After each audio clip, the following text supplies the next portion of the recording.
Before this video starts, I just want to say I didn't want to make this video. Well, I didn't want to make this video just yet. I wanted to get better at making videos before covering this, but considering I'll, well, not be able to play my game, my favorite game on Roblox ever again, I think I more or less have to do this now. So, for the few who really care, since I'll be honest, I only had a really big following when I did Forsaken stuff back then, this is most likely the last Roblox video. Or, at the very least, the last Roblox video for a very, very, very long time. Don't worry, I'll do my best to find something else to cover outside of Roblox, but until then, I want to show you the beauty of an Isle. That's the title of the video.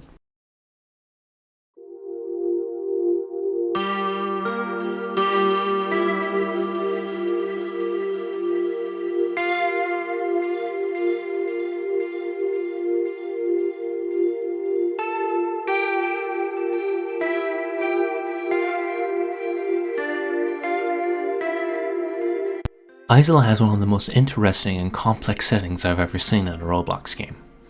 I'm not going to cover the lore of Isle heavily in this video because it's still technically ongoing, and it leaves details up for you to imagine, which I like. Except for one part. Speaking of which, click off this video and go play Isle yourself if you can. It'll be a shame if I spoil the lore for anyone. Okay? Okay.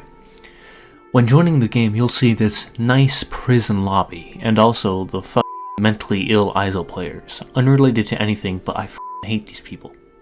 Most Isle players are just nice, cute little cornballs, but there's enough people who are the most unfunny and obnoxious people known to man. The no chat update was a blessing in disguise because I don't have to hear those guys anymore. The devs and such are insanely cool people, but we should have locked every corny Isle fan into a vault deep within the crust of the earth long ago. Anyway, onto the actual video, starting with... It's hard for me to put into words, but Isle just has a certain feel to it that I can't fully describe in words. It has a unique art style, but is also unmistakably Roblox.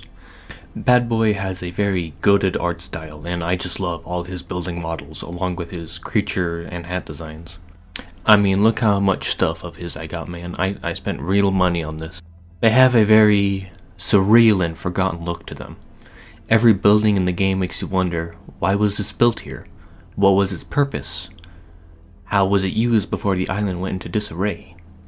And his art, I feel, perfectly ties into the theme of Isle. You're unwanted here. These places exist, but they aren't habitable.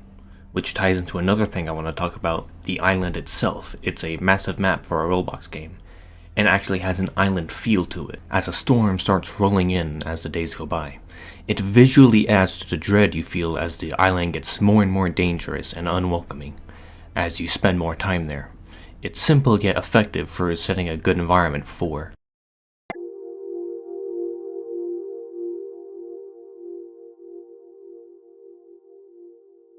The threats of Isle are both numerous and lethal. When roaming around the island, especially in the underground, you'll encounter frog spawn, basically your run-of-the-mill zombie. It has low health and low damage, however they spawn in groups.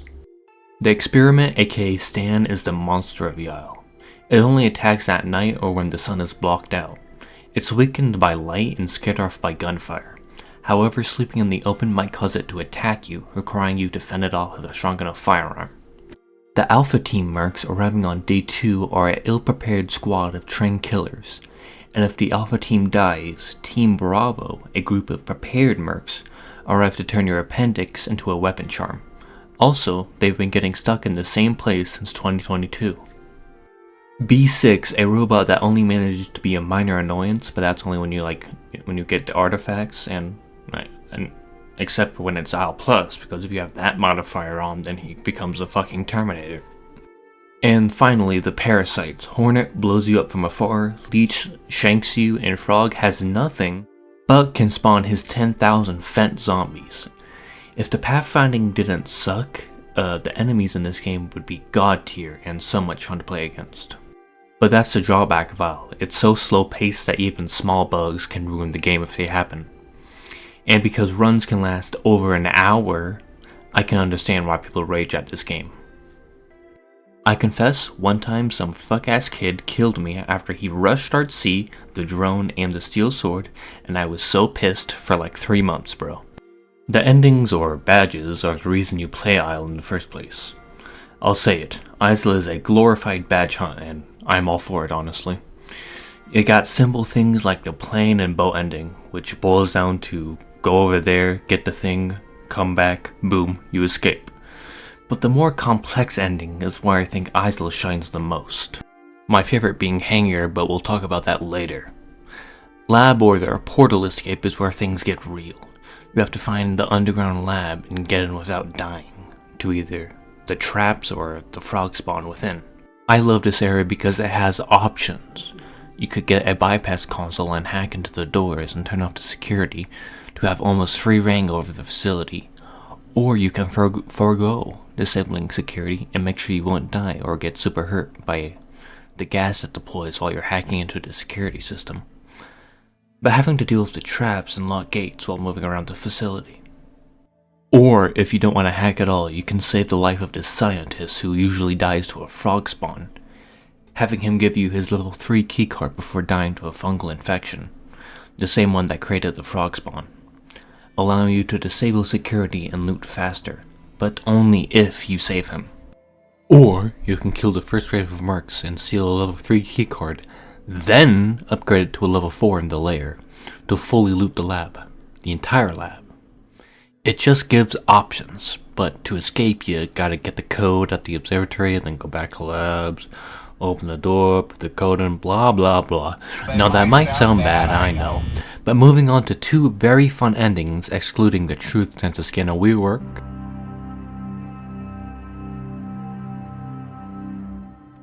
Hangar is my personal favorite ending in Idle. Think of MVM with permadeath. After powering Hangar at the generators and getting the jack from the crashed cargo ship, you'll be able to start the Hangar escape. Pressing the button, it'll loudly hum as the plane gets fueled. Editing Compter here, so apparently half the video was just gone. I had like this whole section where I was like explaining in detail the Hangar escape. Not like why I like it, but like exactly how it plays out normally, and it's just gone.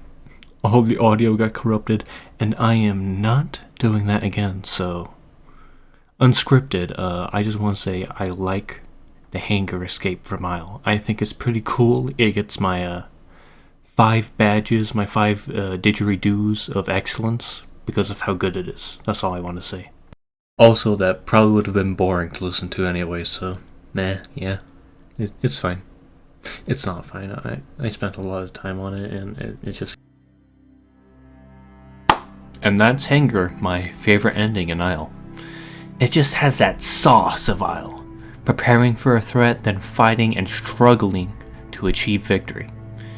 And to be honest, I'm kind of rambling, so I'll talk about one more thing, then I'm done.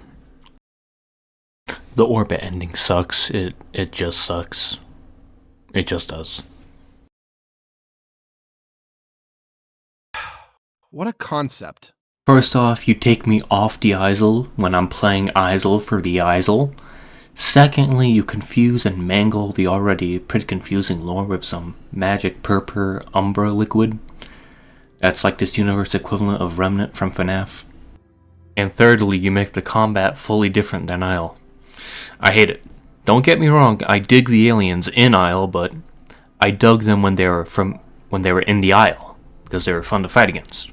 Quick lore dump, the Isle you're on is technically a real Isle, and the events that happened most likely did happen, but it's a simulation, and Blue Mantis created the island in the real world, and supposedly, just like you, was put into the simulation, but this ending doesn't really add anything to what we already know from the truth. The truth endlessly does that job better, and this ending just feels like a wacky set piece rather than something that actually adds to the game as a whole. Because it doesn't matter, you reset either way technically, and all the Orbit ending does is explain Umbra, which is the magic liquid that creates evil stuff like the experiment monster on the island. And I just hate it. I'd rather be left with wondering how Stan became what he was. Was it a single experiment gone wrong? Was he tortured throughout years of relentless experiments? But nope, it's because of this series equivalent to Remnant, which is boring.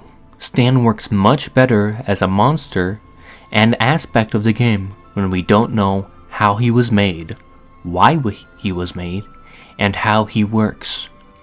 And I think the mic quality is better now, so I think we're good. Anyway, back to what I was saying, because a lot of the appeal I have for Isle is the mystery and uneasy tone throughout every ending, and almost all of the playtime except for when it comes to the orbit. Because it's such a jarring tone shift from everything else in the game.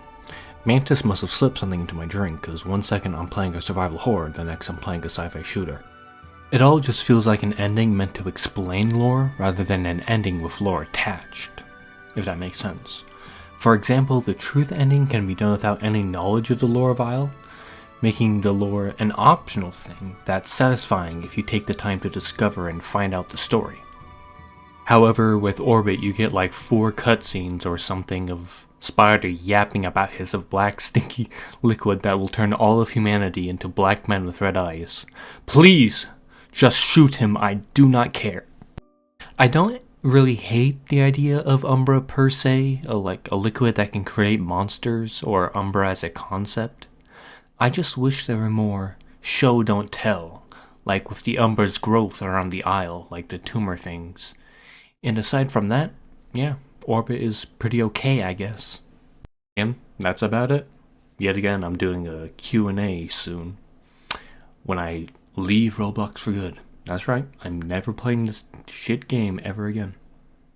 That was mean. It's not a bad game. I love Isle. I played it since like 2020. It's amazing. Catch you later. Stay in a gator.